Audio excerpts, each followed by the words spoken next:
Eu sou o caminho, a verdade, a vida, disse nosso abençoado Mestre. E quem vem ao Pai deve trilhar o meu caminho, um caminho que não é cercado de formas. Uma verdade, grande demais para credos. Uma vida interior, profunda e ampla, que atende às grandes necessidades do coração. Apontar aquele caminho vivo, falar aquela verdade, que torna os homens livres. Trazer aquela vida vivificante do céu é o mais alto ministério. Aquele que habita no esconderijo do Altíssimo, à sombra do Onipotente descansará. Direi do Senhor, Ele é meu refúgio e minha fortaleza. Meu Deus, nele confiarei. Certamente Ele te livrará do laço do passarinheiro e da peste perniciosa. Ele te cobrirá com as suas penas, e debaixo das suas asas estarás seguro. A sua verdade será o seu escudo e broquel.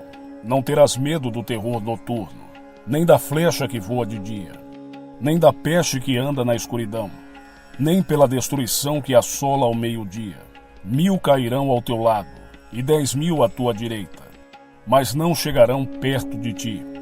Somente com teus olhos contemplarás e verás a recompensa dos ímpios. Porque fizeste do Senhor, que é o meu refúgio, sim, do Altíssimo, a tua habitação.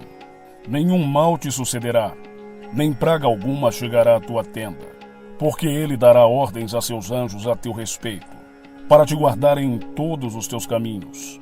Eles te sustentarão em suas mãos, para que não tropeces em alguma pedra. Pisarás o leão e a víbora. Pisará aos pés o leão e o dragão, porque Ele me amou.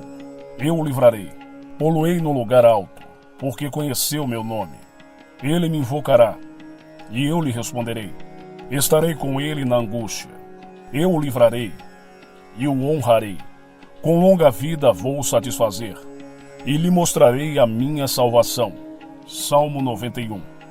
Esse é o caminho vivo, o que habita no esconderijo do Altíssimo, à sombra do Onipotente descansa.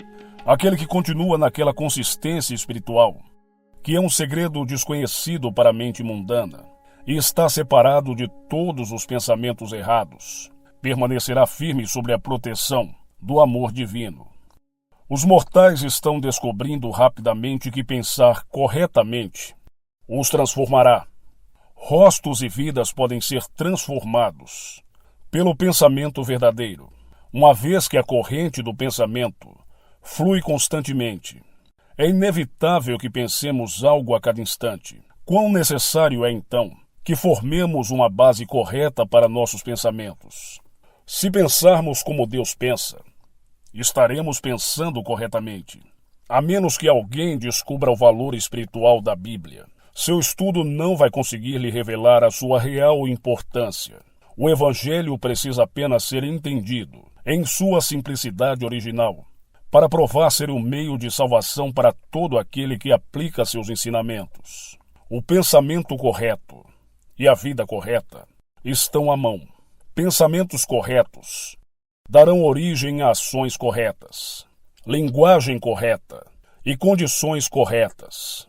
Antes de podermos habitar ou continuar nesse lugar secreto, devemos aprender a pensar corretamente sobre todas as coisas, pois somente assim receberemos a proteção prometida, com tanto amor. Conhecer a Deus corretamente é a vida eterna e nossa única salvaguarda. Portanto, antes que possamos habitar no lugar secreto ou alcançar uma consciência suficientemente espiritual para nos proteger das más condições, devemos ter uma compreensão correta de Deus. Venha, então, e vamos raciocinar juntos sobre esse assunto tão importante. Deus. As Escrituras nos dizem que Deus é amor. Deus é a vida de todos os seres. Ele é espírito, alma e mente. Se ele tem olhos mais puros do que para contemplar o mal e é totalmente amável, ele necessariamente vê e não conhece o mal. É claro que o bem infinito nada pode saber sobre o mal, que a vida infinita ou tudo o que preenche o nada pode saber sobre a morte, e que a verdade infinita não pode saber nada além daquilo que se origina em si mesma. Se Deus é infinito, Ele preenche toda a realidade, e não há nada exceto o que está em Deus, pois o infinito não tem limitações. Não lemos na Bíblia: se eu fizer minha cama no inferno, eis que tu estás lá. Portanto, não há ausência de Deus. Mesmo que nossos pensamentos residam em total escuridão ou discórdia, Deus ainda vai estar realmente presente. Se Deus é amor, Ele é sempre amoroso e não tem consciência da ira. Se Deus é onipresente, então o amor e o poder de Deus estão ativamente conosco. Se Deus é onisciente, então Ele é todo conhecimento. E não há nada verdadeiro exceto o que se origina nele. Se Ele é onipotente, Ele não é apenas o poder mais forte, mas Ele é o único poder. E, portanto, não pode haver outro poder no universo, senão Deus. O mal pode habitar no bem, ou o ódio permanece no amor. Existe alguma possibilidade de escuridão onde há luz? A resposta deve ser sempre negativa. Então, as más condições não têm nenhuma causa por Deus ou legítima, nenhum Criador, nenhum direito de existir. O amor afugentará o ódio. A compreensão vai eliminar completamente a ignorância. A verdade vencerá todas as mentiras. Assim Deus, a luz do mundo, o centro e a circunferência do ser, pode eliminar totalmente todo o pecado, doença e discórdia em nossos pensamentos e em nossas vidas. Resta-nos conhecer bem a Deus, pois é esta verdade que nos libertará. À medida que nos familiarizarmos com Deus, nos tornamos espirituais e habitamos no esconderijo do Altíssimo. E permanecemos sob a proteção do amor divino. Não precisamos temer as calamidades se estivermos pensando, vivendo e demonstrando o amor e a verdade de Deus em nossa vida diária. Mas onde a sabedoria vai ser encontrada? Onde está esse lugar do entendimento? Se familiarize agora com Deus e fique em paz. Jó já nos disse: direi do Senhor, Ele é meu refúgio e minha fortaleza, meu Deus, nele confiarei. Vou declarar que Deus é meu abrigo e minha segurança. Somente nele vou confiar. Estamos confiando apenas na fonte divina para nossas alegrias, saúde e nossa prosperidade. É sábio perguntar: quanto da minha confiança eu estou colocando em Deus? Se estamos olhando para qualquer outro poder, além de Deus, capaz de aumentar nossas alegrias, preservar nossa saúde e ampliar nossos meios de utilidade, estamos quebrando o primeiro e maior mandamento: não terás outros deuses diante de mim. A Bíblia é a revelação da verdade, vida e amor para toda a humanidade. A ajuda que tem para o homem é uma ajuda presente. O salmista disse: Deus é o socorro bem presente na hora da angústia. Ao enlutado, ao desanimado, ao doente e ao pecador, o amor divino diz: vinde a mim e eu vos aliviarei. Entre no perfeito entendimento de Deus e você vai descansar de suas tristezas, suas doenças e pecados. E ao se revestir de retidão, pensamento correto, você manifestará alegria, saúde e santidade. Quando somos perturbados no pensamento ou no corpo, buscamos a restauração de Deus, a fonte do nosso ser, nossa própria vida.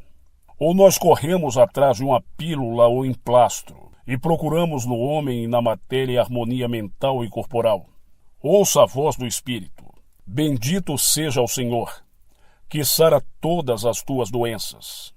A questão da doença e do sofrimento tem uma influência tão grande em nossa felicidade que merece nossa séria consideração. A relação entre saúde e religião está se tornando cada vez mais evidente. Porque um cristão não deveria aceitar Deus literalmente porque Ele é, e não aceitar mais nada? Porque geralmente se acredita que uma oração a Deus, o Criador do universo e do homem, o Pai cujo Filho é o Salvador, tem menos virtude curativa do que uma pílula ou uma colher de remédio. É a falta de entendimento ou de confiança nessa força que faz com que o homem confie em outros meios, além dos espirituais em tempos de angústia. Considere os lírios como eles crescem. Eles não trabalham, eles não fiam. Se Deus assim veste a grama, quanto mais vos vestirá, ó homens de pouca fé. buscai primeiro o reino de Deus, e todas as coisas vos serão acrescentadas. Lucas. Certamente ele te livrará do laço e da peste perniciosa. Sem dúvida o amor os libertará do emaranhado do erro e das calamidades destrutivas. Se nosso Pai terreno atender ao nosso pedido de ajuda, certamente nosso Pai celestial vai suprir a necessidade. O ensinamento sobre a fé, desprovida de cura, não é o que o Cristo ensinou e exigiu de seus seguidores. Na palavra divina lemos: porque eu te restaurarei a saúde e te curarei das tuas feridas, diz o Senhor.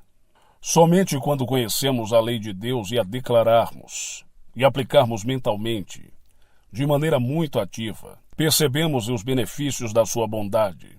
Como alguém pode se familiarizar corretamente com Deus, obtendo o entendimento espiritual da Bíblia e resolvendo os problemas da vida, como Cristo ensinou e praticou. O homem pode memorizar a Bíblia inteira. Ele pode estar totalmente familiarizado com a vida e lições dos profetas do Antigo Testamento. Ele pode pregar um sermão brilhante sobre as palavras e obras do Salvador. E esse mesmo mortal pode não ter conhecimento prático de Deus.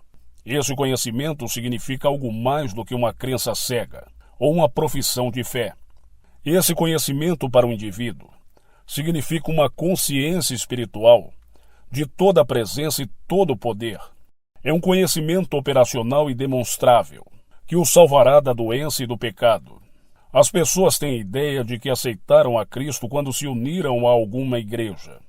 Aceitaram dogmas e credos e foram batizados, de alguma maneira. Encontramos Cristo quando somos capazes de amar aqueles que nos maltratam, quando não julgamos segundo a carne. Encontramos Cristo, a verdade, quando somos capazes, por meio da compreensão espiritual e da elevação, de vencer os males físicos e mentais, em nós e nos outros. A salvação não se encontra nos recursos humanos, nem na matéria. Ela é encontrada somente em Deus. A paz só pode ser obtida seguindo a Deus.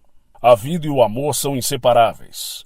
Assim também são a compreensão espiritual e a paz. Uma confiança pela metade não é o que Deus exige. A confiança pela metade não é o certo. É apenas uma casa construída sobre areia. Ou é como um homem com dois senhores. Não dê atenção indevida aos pensamentos e opiniões dos outros. Não tenha medo do mal. Tenha medo apenas de fazer o mal. Se você pertence a algum credo ou igreja estabelecida, não tema o que os seus amigos vão dizer. Se você mudar seus hábitos de pensamento, saiba que Deus é mais para você do que todos os interesses terrenos. Não devemos permitir que as opiniões dos outros superem nossas convicções do que é certo. Se quer escolher uma religião que mais agrada à sua razão, faça isso independente do qual tenha sido seu treinamento religioso inicial. As crenças religiosas dos nossos pais podem ser sagradas para nós, por causa de associações ou lembranças maternas, ou lembranças familiares. Mas não devemos hesitar em substituí-las por um pensamento maior e mais grandioso de Deus. Nenhuma religião deve vir sem obras. Não deve se manter de palavras. Se mantivermos nossas mentes bem preenchidas, com pensamentos de amor e verdade, não vai haver espaço para pensamentos de pecado ou doença. Todas aquelas condições chamadas de acidentes, calamidades, doenças, problemas e tristezas podem atingir milhares ao seu redor, mas não vão prejudicar se você depositar sua total confiança em Deus. O meio através do qual olhamos tem muito a ver com o que é visto. O melhor já existe para cada um de nós, e sempre existiu. Resta-nos ter uma mentalidade espiritual e ver o bem que já está reservado para nós. Se os homens vivessem na verdade, no amor e na justiça, não haveria mal no universo. Atribuir qualquer natureza dual a Deus bloqueia a porta do céu ou da harmonia. O conhecimento de Deus é infinito e é todo inclusivo, nem hoje nem mais do que nos dias de Elias.